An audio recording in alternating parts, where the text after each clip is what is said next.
रानू चिड़िया के पति का देहांत तेज बारिश में हो जाता है। रानू चिड़िया अपने तिनकों के घोंसले में रहती थी। उसके घोंसले से थोड़ी दूर एक दिन चील आकर बसेरा कर लेती है। चील के डर से रानू चिड़िया अपने बच्चों को साथ लेकर वहां से चली जाती है। मम्मा चिड़िया अपने बच्चों को लेकर नदी पर पानी पीने जाती है। मम्मा, हम कहाँ जा रहे हैं? हमने वो घोंसला क्यों छोड़ दिया है? मेरे बच्चों, हम आपके मामा जी के पास जा रहे हैं। बच्चों, हम अब उस घोंसले में नहीं रह सकते क्योंकि वहाँ हमारे पड़ोस में चील आ गई है और मुझे डर है कि वो हमें ज़रूर नुकसान पहुँचाएगी। मामा चिड़िया अपने बच्चों को लेकर फिर से उड़ती है। थोड़ा बहुत जो सामान था वो मम्मा चिड़िया ने उठाया हुआ था और बच्चे अपनी मम्मा के पीछे पीछे उड़ते हुए आ रहे थे। वो सब उड़ते हुए थक जाते हैं और फिर शाम के बाद दूसरे जंगल पहुंच जाते हैं। मम्मा, मामा जी का घर कहाँ है?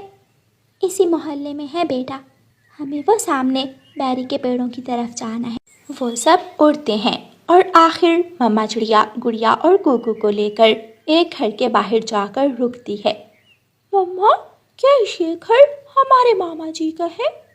हाँ मेरे बच्चों, ये घर आपके मामा जी का ही है। मम्मा चिड़िया घर के दरवाजे पर दस्तक देती है। रानू चिड़िया की भाभी दरवाज़ा खोलती है। रानू, तुम यहाँ कैसे आई हो?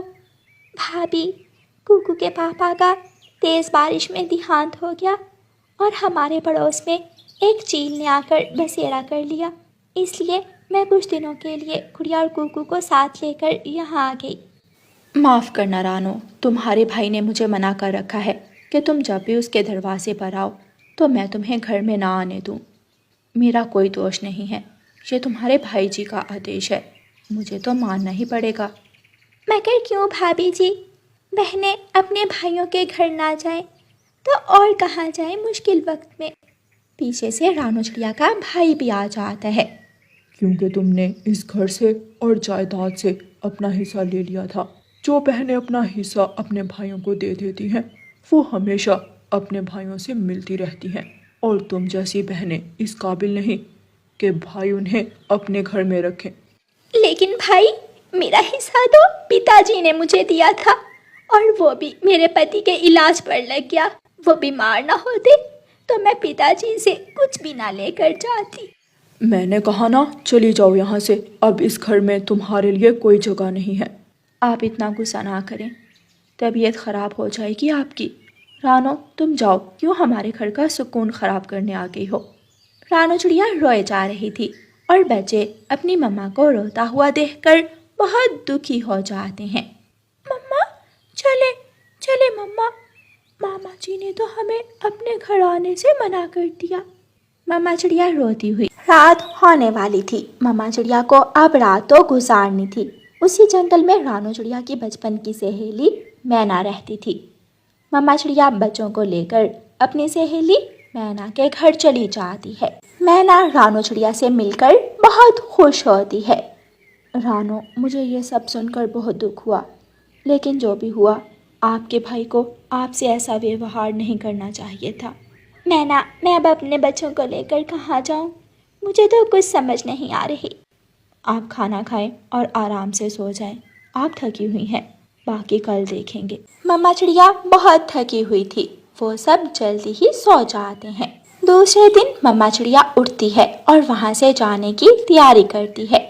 मैना, शुक्रिया मुझे एक रात अपने घर में रखने के लिए। रानो, अगर आप चाहो तो मेरे पड़ोस वाले पेड़ पर अपना घर बना सकती हो। नहीं मैना, मैं अपने पति वाले जंगल वापस जाऊंगी।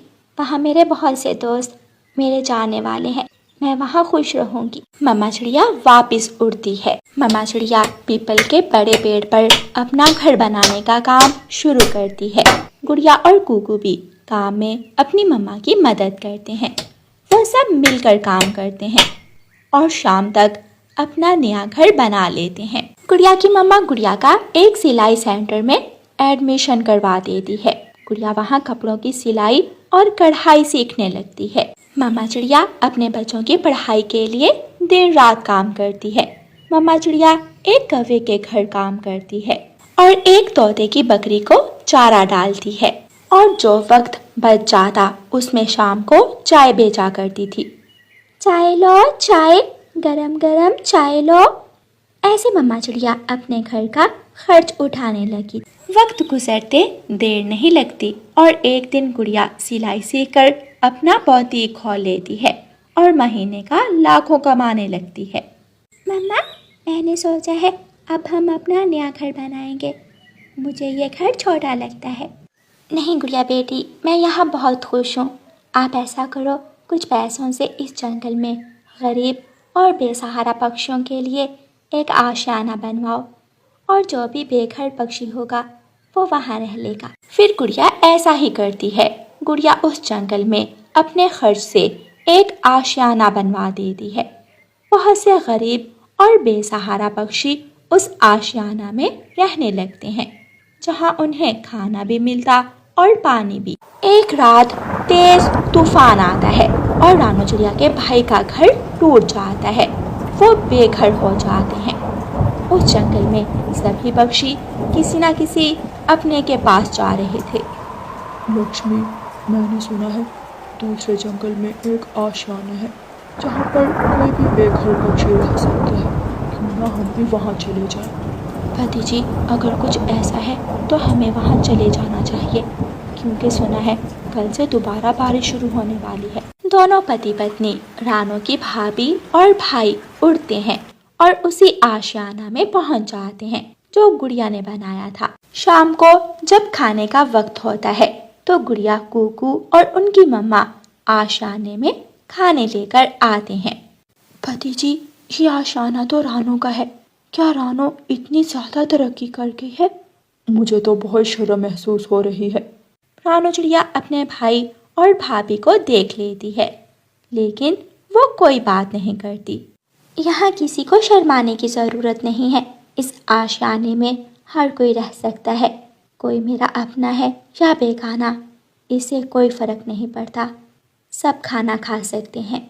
मामा जी और मामी जी, आपके लिए मैंने अलग अलग घोंसले लगवा दिए हैं, क्योंकि आप मेरी मम्मा के खून के रिश्तों में से हैं। ये सुनकर गुड़िया का मामा जी और मामी जी अपना सर झुका लेते हैं। प्यारे दोस्तों, इस कहानी से हमें सीख मिलती है कि रुपए पैसा तो आने जाने वाली चीज़ है, लेकिन हमें अपने खून के रिश्तों की हमेशा कद्र करनी चाहिए। और प्यारे दोस्तों, इस कहानी को लाइक, अपने दोस्तों के साथ शेयर और चैनल को सब्सक्राइब करना बिल्कुल मत भूलना। आपका धन्यवाद।